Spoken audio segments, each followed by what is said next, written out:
오늘은 군비 통제에 대해서 조금 논의를 하도록 하겠습니다. 자, 군비 통제란 말 여러분들 조금 생소할 수도 있는데요.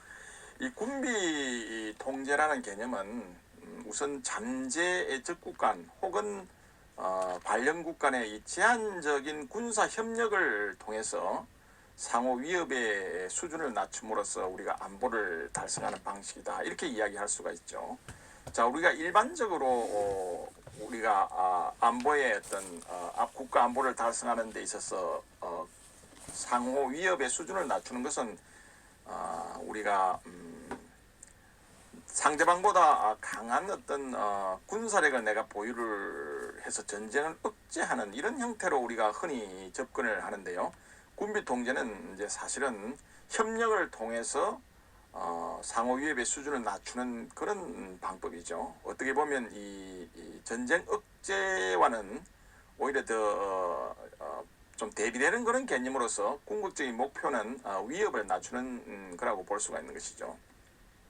그래서 이 군비 통제는 기본적으로 관련국 상대국의 안보 이익과 또 동기를 존중을 하는 그런 상태에서 상호 공존을 추구하려는 그런 인식을 바탕으로 해서 사실 이루어지는 게 군비 통제라고 할 수가 있고요. 이 군비 통제는 공동 안보를 실행하는 데 있어서 주요한 추진 수단이 되는 것입니다.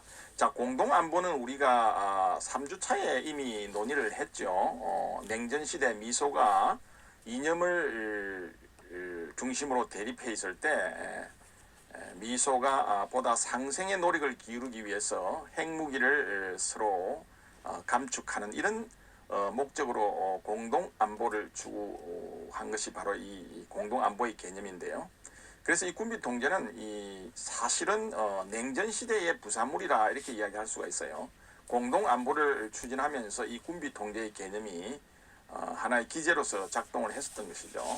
자세한 내용들은 우리가 앞으로 살펴보도록 하겠습니다. 이 군비 통제는요, 이 기능적인 측면에서 우선 군비 통제를 우리가 논의할 수 있고요. 그리고 분석적 의미에서의 군비 통제를 우리가 논의할 수가 있는데요. 이 기능적 의미라는 것은 일반적으로 토마스 쉘링이나 헬프린 같은 학자가 이제 주로 이 이야기를 했는데요. 일반적으로 잠재 적국 사이의 전쟁의 가능성과 전시의 그 확산 범위와 파괴력을 제한을 하고요. 평시 전쟁에 대비한 정치 경제적인 기회비용을 감소시키기 위한 다양한 형태의 군사적 협력을 기능적 의미에서 군비 통제로 이렇게 정의를 했습니다.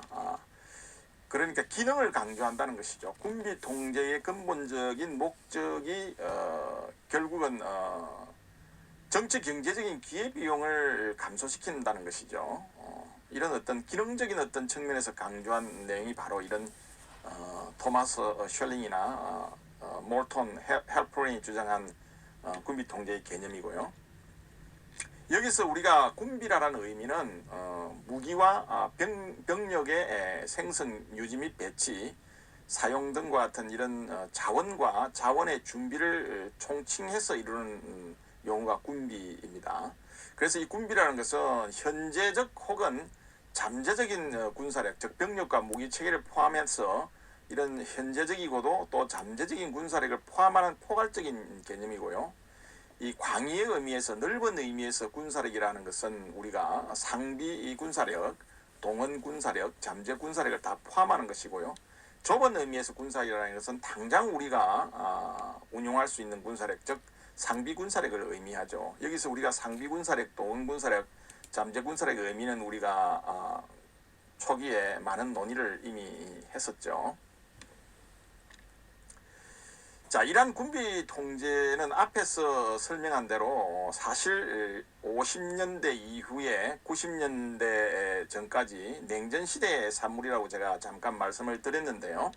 오늘날의 군비 통제는 최초의 군비 통제가 나왔을 때 개념하고 사뭇 좀 차이가 있습니다. 오늘날 현대적인 의미에서 군비 통제라는 것은요, 상비 군사력뿐만 아니고 잠재 군사력과 또 그 군사력의 사용과 관련된 모든 이런 복잡하고 다양한 측면을 다 내포하고 있는 것입니다. 앞에서 토마스 쉘링이나 헬프린은 잠재 적국의 위협을 줄이는 것, 이렇게 잠재 적국을 하나의 군비 통제 대상으로만 생각했는데요. 오늘날은 잠재 적국뿐만 아니라 그 외 모든 군사력을 다 포함하는 그런 개념이라고 볼 수가 있고요.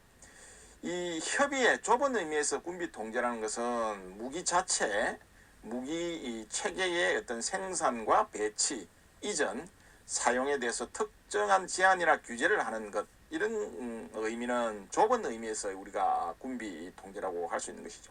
즉 무기의 수를 제한한다든지 또는 어떤 무기의 사용을 제한한다든지 또는 보유하고 있는 무기의 숫자를 이렇게 서로 감축을 한다든지 이런 기능적인 의미, 즉 무기와 직접적으로 관련된 어떤 조치들을 우리가 좁은 의미에서 군비 통제라고 이렇게 이야기를 하고요. 넓은 의미에서 군비 통제는 특정 무기 체계, 뭐 재래식 무기든 핵무기든 특정 무기 체계를 동결을 한다든지 제한을 한다든지 또는 감축을 한다든지 폐기하는 이런 행위들을 다 포함하는 것이고요. 그리고 무기 체계뿐만 아니라 특정 군사 활동을 제한하는 것까지도 포함합니다. 예를 들면 한미 연합 연습, 우리가 1년에 2번씩 한미 연합 연습을 하죠. 얼지 포커스 훈련과 UFG죠. 얼지 프리덤 가디언이죠. UFG와 KR 키 리졸브라는 연례 우리가 1년에 2번씩 한미 연합 연습을 하는데요. 이런 어떤 군사 활동을 제한하는 것도 광의의 군비 통제 개념에 속하는 것이죠. 그리고 군사력의 전개를 조정한다든지 통제하는 행위도 군비 통제 범죄에 들어가고요. 넓은 의미에서. 그리고 군사적으로 중요한 어떤 물자의 이전을 규제하는 행위도 광의의 의미에서 군비 통제의 개념에 포함된다고 할 수가 있고요. 그리고 특정 무기의 사용을 제한한다든지 금지하는 행위 또는 우발 전쟁을 방지하기 위한 여러 가지 대책들, 국가 간의 군사적 투명성 확보를 위한 신뢰 구축 행위 등 이런 것들을 다 포함하는 것이 넓은 의미의 군비 통제라고 할 수가 있죠. 앞에서 말하는 협의의 군비 통제는 무기 자체에 초점을 맞추지만 이 광의의 군비 통제는 무기뿐만 아니라 군사 활동 그리고 전쟁 억제를 위한 여러 가지 이 방지 대책 그리고 물자, 전쟁 물자의 어떤 이전, 뭐 신뢰 구축 행위 이런 것까지 다 포함하는 광의의 개념이기 때문에 상당한 차이점이 있는 것이죠. 자, 그럼 이런 군비 통제는 누가 하는 것일까요? 군비 통제의 주체는요. 이 토마스 셜링과 몰톤 헬프린에 의하면 앞에서 설명한 대로 군비 통제는 잠재 적국으로 한정을 했었죠. 그러나 이러한 개념은 오늘날에는 사실은 그렇게 적절한 개념은 아닌 것이죠.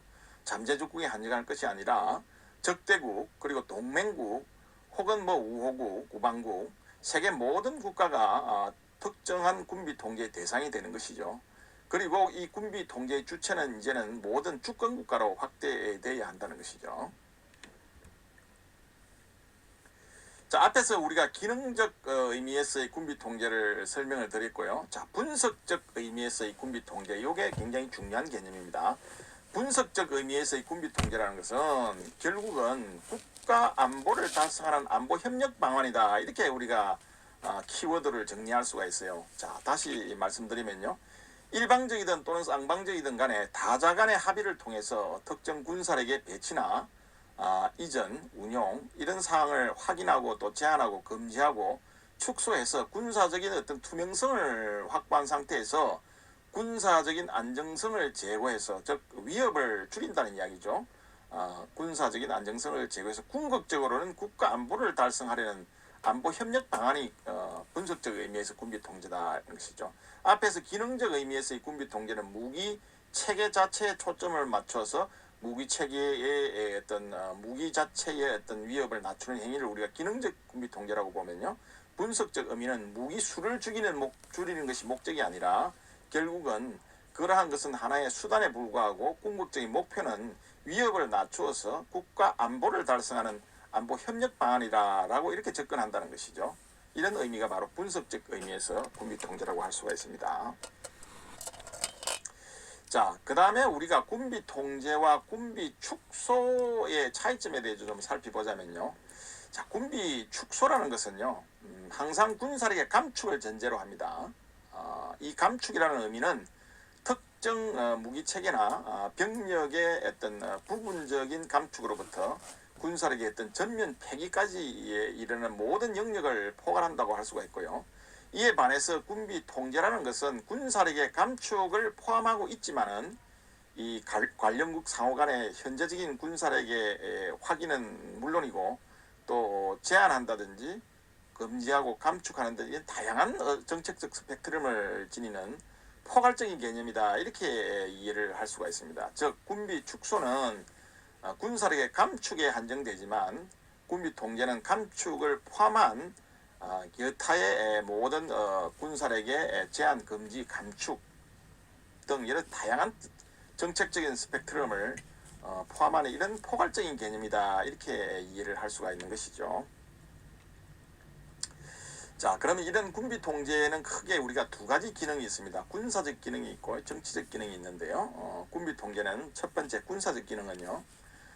우선 우발 전쟁의 가능성을 감소시킨다는 것이죠. 군비 통제를 통해서 우발적으로 발생하는 전쟁의 가능성을 줄일 수 있다는 것이고요. 그 다음에 지역 및 세계 군비 경쟁, 암즈 레이스를 완화시킬 수 있다는 것이고요. 그리고 적대국 간의 상호 불신을 줄이고 또 군사적인 예측성을 증대한다는 것이죠. 군사적인 예측성이라는 것은 결국은 우발 전쟁 이런 것들을 방지한다는 의미와 일맥상통하는 것이죠. 그리고 심각한 군사적 불균형을 완화한다는 것이죠. A라는 국가와 B라는 국가가 적대적인 관계에 있을 때 A라는 국가가 군사력의 급격한 증강을 통해서 또한 B라는 국가도 이에 대응하기 위해 또 군사력을 증강하는 이런 군비 경쟁 이런 것들이 이를 감소시키고요. 그리고 상호 간의 이런 군사력의 불균형을 줄여준다는 것이죠. 군비 통제를 통해서 이런 것들은 군사적인 기능의 대표적인 예이고요. 그 다음에 평화적인 방법에 의한 국가 간의 분쟁을 해결한다든지 경제나 사회복지를 위한 투자 재원을 마련하고 또 분쟁이 발생했을 때 이 파괴의 범위와 후유증을 제한하고 환경 파괴를 줄이고 국가 간의 군사적인 상호 이해와 신뢰를 증진하는 이런 측면들은 군비 통제의 군사적인 기능이다. 이렇게 우리가 볼 수가 있어요. 슬라이드에서 보시는 이러한 여러 가지 것들을 달성하기 위해서 우리가 군비 통제를 하는데 이런 부분들은 군사적인 측면에 초점을 맞춘 것이죠. 그러나 군비 통제는 이런 군사적인 초점보다는 사실 정치적인 측면이 훨씬 더 중요하고 의미가 있는 것이죠. 그래서 이 군사적인 기능이 아닌 군비 통제의 정치적인 기능은요. 우선 첫 번째로는 군사 안보에 대한 대화의 장을 마련한다는 것이죠. 남북 관계에 있어서 예를 들면 이 대화가 단절이 되면 결국은 우리의 위협을 서로 낮출 수가 없죠. 기회 자체가 우리가 마련되지 않는 것이죠. 이러한 어떤 군비 통제는 이런 측면에서 볼 때 안보에 대한 대화의 장을 계속적으로 마련해 준다. 이런 중요한 측면이 있고요. 그리고 또한 상호 안보에 대한 공감대를 형성하는 교육과 학습의 장이다. 이렇게 이야기할 수가 있어요. 우리가 조셉 나이가 이런 말을 했죠. 이 군비 통제는 사실은 앞에서 설명한 바와 같이 이 2차 세계대전 후에 미소가 이데올로기를 중심으로 서로 급격하게 대립하고 있는 동서 냉전의 산물이라고 그랬죠. 조셉 나이는 이 군비 통제가 소련의 당시에 소련의 신사고를 촉구하는 원인이 직접적으로 된 것은 아니지만 이 군비 통제가 적어도 냉전 시대에 미소 양국 간의 공동의 관심사를 논의하는 주된 대화 채널이었다는 점에서 소련의 정책 변화에 끼친 영향을 간과할 수 없다. 이렇게 이야기를 했어요. 자, 이 말은 무슨 의미냐면 군비 통제라는 것은 바로 상호 안보에 대한 즉 미소 과거의 냉전시대 미소 우리 남북 관계도 마찬가지겠죠. 우리 남북은 첨예하게 지금 냉전의 현장에서 그대로 아직 전 세계에서 유일하게 남아있는 냉전의 현장이 바로 우리 남북 관계죠. 이런 남북 관계의 어떤 상호 공감대를 형성하는 하나의 교육과 학습의 장이 될 수 있다는 것이고요. 그리고 대화의 장이 될 수 있다는 것이죠. 자, 여기서 말하는 구소련은 91년도에 이제 붕괴가 되었는데요. 이 군비 통제 이론이 한참 나왔을 때는 이제 91년도 이전 소련이 붕괴되기 이전 50년대 이후부터 90년대 소련이 붕괴되기 전까지의 어떤 미소 간의 어떤 경쟁을 완화하고자 하는 의미에서 나온 게 바로 이 군비 통제의 개념이었어요. 그래서 이 조셉 나이는 이 군비 통제를 통해서 소련이 직접적으로 변화를 한 것이 군비 통제가 직접적인 원인이었다고 단정적으로 말할 수는 없지만 32여 년 동안 미소가 그래도 군비 통제를 중심으로 안보에 대한 대화를 끊임없이 함으로 해서 결국은 소련의 개방에 영향을 미쳤고, 물론 소련이 개혁 개방에서 실패했기 때문에 결국은 보리스 옐친의 공산주의 보수 세력에 의해서 고르바초프가 결국은 쿠데타로 인해서 실각을 했지만, 어쨌든 냉전 시대에 그나마 이러한 군비 통제를 일단 축으로 해서 미소 간에 대화의 장이 마련되어 있었기 때문에 오늘날 미소가 극단으로 치닫지 않는 그런 어떤 결과를 초래했다라고 이제 조셉 나이가 이야기를 하면서 이 군비 통제의 정치적 기능을 굉장히 중요하게 이렇게 강조한 것이죠. 그 다음에 이게 군비 통제의 또 정치적 기능에는 국가 안보에 대한 자국민의 어떤 정치적 안정감을 제고시켜 줄 수가 있는 것이고요. 그리고 국가 간의 정치적인 변화 과정을 조정하고 통제하는 중요한 수단이라는 것이죠. 그래서 이 군비 통제라는 것은 군사적인 어떤 기능에만 우리가 자칫 함몰되기가 쉬운데요. 사실은 정치적인 기능이 굉장히 중요하죠. 자, 예를 들면 냉전시대 유럽안보협력회의, 우리가 CSCE, 오늘날은 이게 명칭이 이제 OSCE로 이렇게 변화가 되었죠. 자, 이 유럽안보협력회의는 뭐냐 하면, 과거의 냉전시대에는요, 미소가 대립했다고 그랬죠. 이럴 때 이 나토라는 자유민주주의 진영의 블록과 안보 블록과, 그리고 WTO, 즉 바르샤바 조약기구라는 소련을 중심으로 하는 이 블록이 서로 대립하는 이런 체제였죠.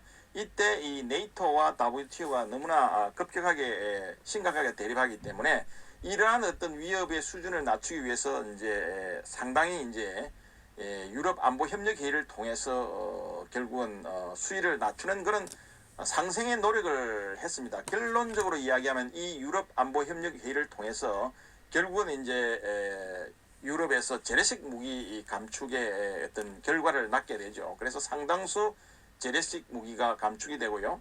또한 미소 간의 전략 핵무기 제한과 또한 전략 핵무기 감축 협정을 통해서 상당수의 핵무기가 폐기가 되는 이런 결론을 우리가 도출하게 되었죠. 자, 그래서 이러한 군비 통제 과정은 유럽 안보 협력 회의에서 우리가 본 것처럼 정치적 기능이 굉장히 중요하다는 것이죠. 이러한 군비 통제는 우리가 남북 관계의 어떤 안보 위협을 줄이는 데 있어도 상당한 참고가 될 수 있는 것이죠. 을 중심으로 이 억제 이론의 바탕을 두고 군사적인 안정성을 확보를 강조해 왔던 게 원래 군비 통제의 첫 출발점이라고 앞에서 몇 차례 설명을 드렸죠. 그리고 이 초기의 군비 통제는요, 상호 군사력의 비율을 통제하고자 하는 이 테크니컬한 방식으로 접근을 했습니다. 그래서 이제 이 군비 통제를 통해서 나타나는 결과는 결국은 군사력에 대한 하드웨어적인 어떤 통제일 수밖에 없었고요. 그래서 관련국 간의 군비 경쟁에 대한 통제가 사실은 이런 기술적인 측면에서만 초기에는 이루어졌었죠. 그런데 이러한 어떤 기술적인 접근은 궁극적으로 군비 경쟁에 대한 통제가 결국은 무기수를 줄이는 게 근본적인 목적은 아니겠죠, 당연히. 우리가 무기수를 줄이고 무기를 제한하고 무기를 감축하는 것은 위협을 낮추는 거예요. 위협을 왜 낮추죠? 전쟁을 억제하기 위해서 그러는 것이죠. 우리 전 세계에서 또는 한반도에서 전쟁이 일어나지 않도록 억제하기 위한 하나의 방법적인 측면이 군비 통제이죠. 그렇기 때문에 군비 통제의 본래의 기능이라는 것은 무기 자체를 우리가 감축하고 줄이는 것이 아니라 결국은 양 국가 간에 또는 적대적인 관계에 있는 국가들 간의 안보의 어떤 위협을 낮춤으로써 결국은 평화를 유지하고 전쟁을 방지하는 데 있는 것이죠. 그렇기 때문에 이 군비 통제의 기능 중에서 군사적 기능보다는 이런 정치적 기능이 훨씬 더 중요한 것이라는 것이죠. 단순히 우리가 무기를 몇 개 줄이고 또 뭐 핵무기나 재래식 무기 어떤 감축을 통해서 우리가 전쟁을 예방할 수 있는 것은 아니죠. 결국은 전쟁의 행위라는 것은 전쟁의 주요 원인은 우리가 정치적인 문제, 민족적인 문제, 인종의 문제, 여러 가지 국가의 여러 가지 어떤 단순한 군사력의 문제뿐만 아니라 정치적인, 문화적인, 경제적인 이런 여러 가지 문제로 인해서 전쟁이 발생하는 것이기 때문에 결국은 군비 통제도 이러한 정치적 기능에 훨씬 더 중요한 비중을 둬야 한다는 것이죠.